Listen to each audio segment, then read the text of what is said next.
The polished oak table gleamed under the chandelier, a vast, intimidating landscape that seemed to swallow the small, worn leather compass case sitting in the center. A compass. That's what my father, Arthur Sterling, left me. A compass and a note tucked inside that reed. For my daughter, who always looks in the right direction. I'm Riley, a journalist known for digging into places others avoid. Right now, my focus was locked on my stepsister, Chloe, across the table. She was practically vibrating with suppressed glee, occasionally glancing at her phone under the table. As outlined in the final will, Mr. Henderson, the family attorney, stated formally, his voice echoing slightly in the cavernous room, Mr. Sterling's primary estate, including all holdings in Sterling Corp., is bequeathed in its entirety to Miss Chloe Vance. My breath hitched. This can't be right. The words were out before I could filter them. Dad always promised. Promised what, Riley? Chloe's voice dripped with faux sympathy. That you'd inherit his business because you're the sensible one. That you deserved it all because you marched to your own drum. She practically sneered the last part, adjusting the diamond bracelet already adorning her wrist, Dad's last birthday gift to her. I remembered the strained smile he wore as she'd opened it. He believed in responsibility, Chloe, I countered, my voice tight. In using wealth to build, not just accessorize. Ladies, please, Mr. Henderson interjected, shuffling papers. There are further stipulations. But Chloe was already typing furiously. Oh my gosh, just confirmed the venue. This party is going to be epic. Wait till everyone sees the fireworks. As for additional bequests, Henderson continued, seemingly unfazed. To Miss Riley Sterling, Mr. Sterling has left a sum of $100 and this personal item. He gestured to the compass. $100 and a compass. I felt a dizzying mix of hurt and confusion. It wasn't the money. I never expected to inherit Sterling Corp. But $100. It felt like a dismissal. Conditions apply to the main inheritance. Henderson droned on, but Chloe was barely listening. Conditions, schmenditions, David will handle it. Won't you, David? She smiled saccharine at David Vance, the current CEO of Sterling Corp., who sat beside her, a picture of calm control. He offered me a brief, tight smile that didn't reach his eyes. The same David Vance who'd steadily risen through the ranks, particularly after Dad's health declined. Chloe stood, smoothing her sleek designer dress. I really must go. So much planning to do. You'll get an invite, Riley, if you promise not to bring down the vibe. She glided out, leaving a faint trail of expensive perfume. Riley, Mr. Henderson said, his tones softening. Your father. I picked up the compass case, my fingers tracing the worn leather. My father was deliberate, Mr. Henderson. $100 and a compass aren't random. He was too sharp for this to be the whole picture.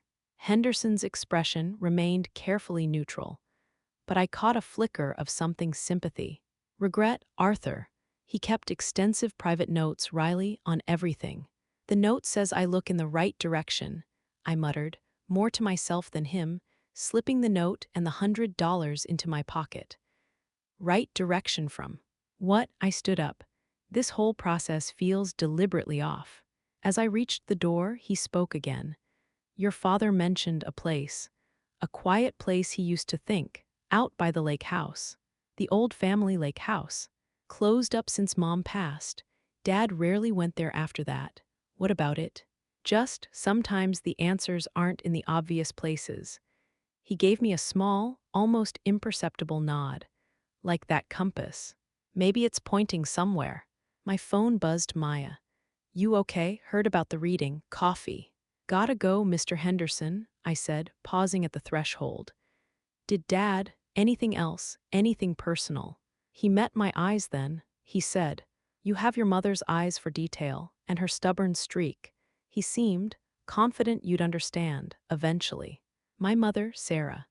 The architect who redesigned the city skyline, known for spotting structural flaws nobody else saw. Dad always said we both had that knack for finding the hidden lines, the right direction, the lake house. Suddenly, the small compass felt like a weighty mystery. Thanks, Mr. Henderson, I texted Maya back. Coffee, bring your laptop. This inheritance just got interesting. Walking out into the crisp autumn air, leaving Chloe's escalating celebratory texts behind, a familiar spark ignited within me. Dad wasn't cruel. He was challenging me. $100 wasn't a dismissal.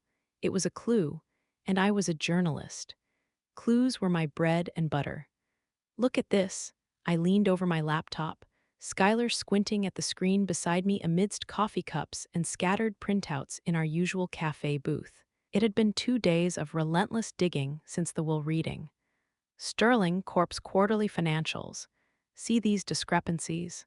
Maya, my research partner, pointed. Yeah, weird round numbers showing up as miscellaneous expenses.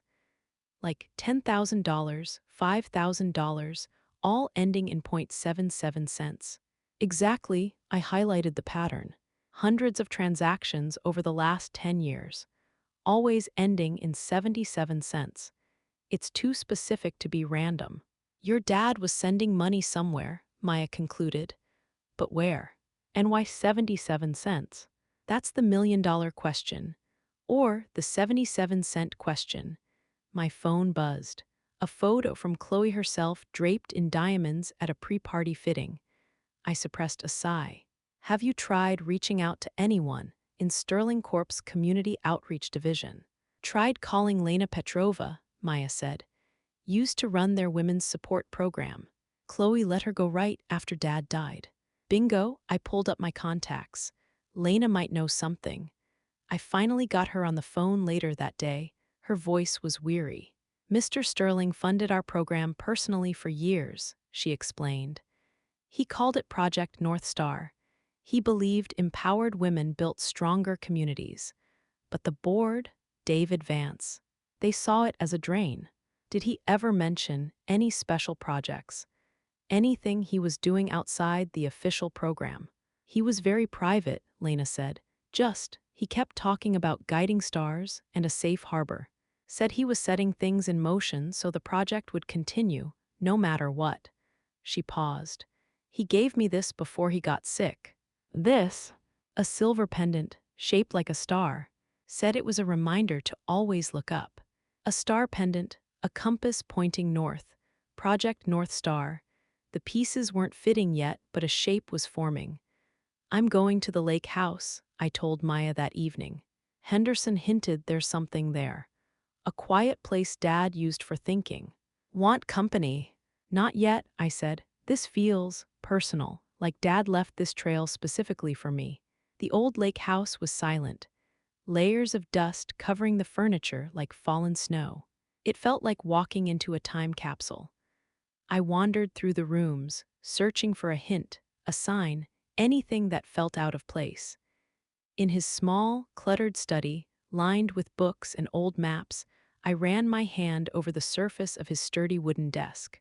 It wasn't flashy, but it felt solid, like Dad himself.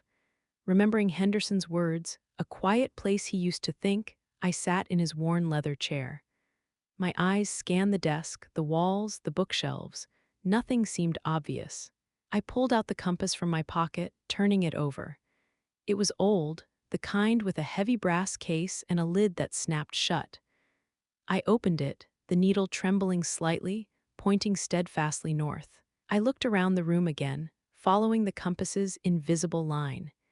It seemed to point towards a section of the bookshelf that held old atlases and navigational charts. I ran my hand along the spines. Was there a loose book? A hidden latch? Nothing. Frustrated, I leaned back in the chair, my gaze falling on a framed photograph on the desk. Mom and Dad, younger, laughing on a boat. Dad was holding a similar compass. I remembered that day. He'd taught me how to find north, how to use the stars to navigate. Always look for the guiding star, Riley, he'd said. Guiding star. Project North Star, the star pendant. The compass pointing north. It clicked. I looked back at the desk, specifically at the decorative brass inlay on the surface. an intricate pattern that included small stars. I traced the stars with my finger, my mind connecting the compass, the stars, the direction. Was one of these stars special? Did the compass fit somehow? I placed the compass on the desk. The needle swung, still pointing north. As I moved the compass slowly across the surface, following the line the needle indicated, I noticed something. When the compass passed over a particular, slightly raised brass star in the inlay, the needle didn't just point north. It seemed to tug, vibrating more intensely. My heart pounded. I pressed down on the star. Nothing happened. I tried twisting it. Nothing. I looked at the compass again. The note, who always looks in the right direction. The desk note, out by the lake house, a quiet place he used to think. The compass pointed north, towards the atlases, towards the desk itself. The stars were on the desk. Maybe the key wasn't the compass itself, but what it represented, direction. And the star, the guiding star. I took the compass, opened the lid, and carefully placed the exposed needle directly onto the special brass star on the desk inlay. With a soft click, a panel on the side of the desk slid open. Dust puffed into the air, revealing a small compartment. Inside lay a heavy velvet pouch and a single, tarnished silver star pendant. I picked up the pendant. It was identical to the one Lena described. My hands trembling, I opened the velvet pouch.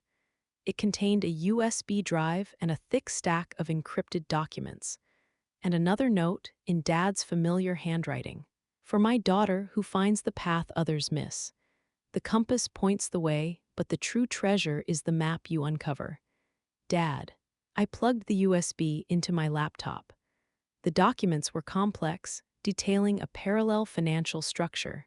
The 77-cent transactions, they were triggers. Each one corresponded to a payment made from Sterling Corp to a network of offshore holding companies. But the money wasn't vanishing. It was being rooted into a massive, separate fund. The legacy fund Schuyler found, that was just the tip of the iceberg.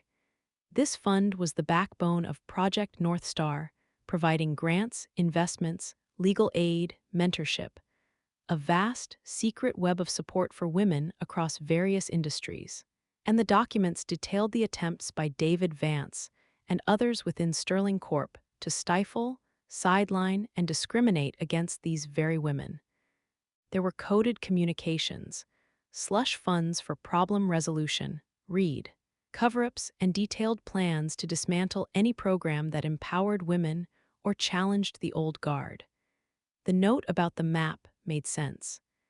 The compass led me here, but the documents were the real map to Dad's true legacy, and the corruption hidden beneath Sterling Corp's polished surface. My phone buzzed. A news alert flashed across the screen. Sterling Corp stock tumbles amidst rumors of impending scandals. Below it, a text from Chloe, parties tomorrow night. Did you find a dress? I looked at the star pendant, then back at the documents detailing David Vance's calculated cruelty. My father wasn't punishing me with $100 and a compass. He was equipping me. He knew Ka would inherit the structure. But he also knew only I had the drive, the skills, and the lineage, my mother's eyes, to find the hidden truth and unlock his real legacy. And something told me that real legacy was about to collide head-on with Chloe's gilded inheritance. The map was in my hands. It was time to start drawing the connections. Chloe's party was exactly what I expected. Over the top, superficial, and crawling with the kind of people who measured success in stock prices and social media buzz. I wore a simple black dress, the silver star pendant hidden beneath it, a secret armor. David Vance was there too, holding court with the usual cluster of executives, his smile as smooth as ever. Riley, you came. Chloe floated over, a vision in shimmering gold. And you wore black. Classic you. Wouldn't miss seeing the future of Sterling Corp, I said, my eyes meeting David Vance's across the room. He raised his glass slightly, a hint of a challenge in his eyes. Chloe laughed, a bright, empty sound. Oh, it's all terribly exciting. David says we're going to double profits next quarter, though honestly, I leave all the boring business stuff to him. Much more fun planning the yacht party. Speaking of business, I said, keeping my voice light, how is the investigation into those accounting irregularities coming along? David Vance drifted closer, joining our conversation seamlessly. Ah, Riley, still chasing shadows? Those were minor discrepancies, easily resolved. Nothing for a busy heiress like Chloe to concern herself with. His gaze lingered on me. Or for a journalist dabbling in things she doesn't understand. Oh, I understand enough, I smiled, touching the hidden pendant. I understand that Sterling Corp seems to have a pattern of making certain people disappear, particularly women who rock the boat. Chloe's smile faltered slightly. Riley, really, tonight? Just asking the right questions, Chloe. Isn't that what Dad always admired? I pulled out my phone, showing her a headline about the growing rumors surrounding Sterling Corp's labor practices. Like why so many talented women seem to vanish from the executive ranks. Those are baseless accusations. David Vance's smooth facade cracked slightly. Defamation. Are they? My gaze swept over the executives around us. I recognized a few names from the documents on Dad's USB drive complicit. Quiet men who benefited from the system David had maintained. Maybe we should ask some of the women who were pushed out, like Lena Petrova. Chloe's face paled further. Lena was incompetent, that's why she was fired. Or maybe, I stepped closer, lowering my voice so only she and David could hear. She knew too much about Project North Star. David Vance went rigid. His eyes narrowed, losing all warmth. Chloe just looked confused. Project North Star? What are you talking about? Ask David, I challenged. Or maybe check your own accounts. See if you find any odd transactions ending in 77 cents. This is insane, David Vance snarled, abandoning the pretense. You're trying to ruin everything. No, I said, looking from him to Chloe. I'm trying to expose what you've already ruined. I turned to walk away. Wait, Chloe called after me, but I kept going, pulling out my phone. Maya, get ready, it's time. As I left the opulent, suffocating air of the party, the cool night felt like a relief. David Vance would be moving fast to contain the damage. Chloe would be reeling. But the truth was out, a tiny crack in the perfect facade. Dad's map wasn't just about money. It was about dismantling the walls that had been built. And I was about to start knocking them down. The next morning, I was holed up in my apartment with Maya, surrounded by screens and documents. The article was finished. A detailed expose linking David Vance, the miscellaneous expenses, the systematic discrimination, and the existence of the secret fund dedicated to Project North Star. It's powerful, Riley, Maya said, rubbing her eyes. This is going to explode. It needs to. My phone rang. It was Chloe. Riley, her voice was thin, shaky. David just called. He's furious, said you're publishing lies. That the things you said last night weren't lies, Chloe, I finished for her. Check your email. I just sent you the article and the documents from the lake house desk. Silence stretched for a long moment. I could hear her ragged breathing. Then a choked whisper. These names, the women, Dad was, and David knew he did this. He did, I confirmed. And he was planning to dismantle Project North Star completely. Sell off the assets Dad had built. What do I do? She sounded lost. Read it all, I told her gently. Every word. Then look at the company your father built. The one David Vance twisted. And then look at yourself. And decide what kind of legacy you want to inherit. David says he can make it go away, she said, her voice barely audible. He can't make the truth go away, Chloe, not anymore. I paused. Dad said you knew the way. That we'd need each other. He left me something else, she admitted, her voice stronger now. In his study at home, a small box, inside, a star pendant like Lena's, and a note. For my daughter who holds the key to the future. Look up, find your guiding star. Your sister knows the direction. I didn't understand. You do now, I said. He gave us both a piece of the puzzle, Chloe. He needed both of us to put it together. I took a deep breath. The article publishes in 3 hours. Whatever you decide, that clock is ticking. Riley, I'm here, I said, no matter what. After she hung up, Maya looked at me, her expression guarded. Think she'll side with us? With the truth? I don't know, I admitted, looking at the silver star pendant on my desk. But Dad put the choice in front of her. That's all we can do. Give people the chance to see the path. And if she chose wrong? I thought of the women Dad had secretly helped, the network he'd built. Then we'd fight this battle without her. But a small part of me, the part that still remembered a giggling little sister building sandcastles with Dad, hoped she would choose the right direction. The story hit like a meteor. Within an hour, my phone was ringing off the hook. News notifications flooded my screen, and the digital world was alight with sterling truth. Just as Maya and I were bracing for the inevitable legal threats, the door to my small office burst open. David Vance stood there, flanked by a burly man I recognized as head of Sterling Corp Security. His face was a mask of fury. "You conniving little journalist," he spat, waving a printout of my article. "You think you can print libel and get away with it? It's not libel if it's true, David," I said, standing up behind my desk. Maya quickly began recording audio on her phone. "Every claim in this garbage article is fabricated. Conspiracy theories." "Really?" I opened a file on my laptop. "Want to explain these coded financial transfers? Or the sworn affidavits from a dozen women detailing systemic harassment and retaliation? Those are disgruntled former employees," he roared, "coerced into lying by a jealous outsider." "Jealous?" A new voice cut through the tension. Chloe stood in the doorway, holding her tablet, the article displayed prominently. Her face was pale, but her eyes were steady.